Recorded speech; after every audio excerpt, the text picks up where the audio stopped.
Wala nang ibang dahilan ng buhay kundi para kumilala tayo sa Diyos. Sumunod tayo sa Kanyang utos para makasama natin siya sa langit. Wala na pong ibang dahilan ng buhay. Wala namang kwenta ang buhay kung ikaw mayaman ka.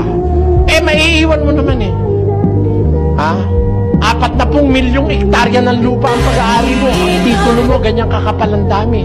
Pag namatay, kaanin mo yan. 1 metro kudrado ka lang.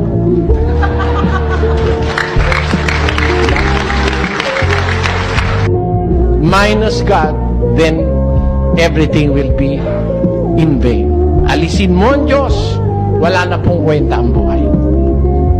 Wala nang sagot ang ibang tanong. Pag wala ang Diyos, minus God, then everything will fall down. But with God, every question will be answered, every problem will be solved. Come judgment.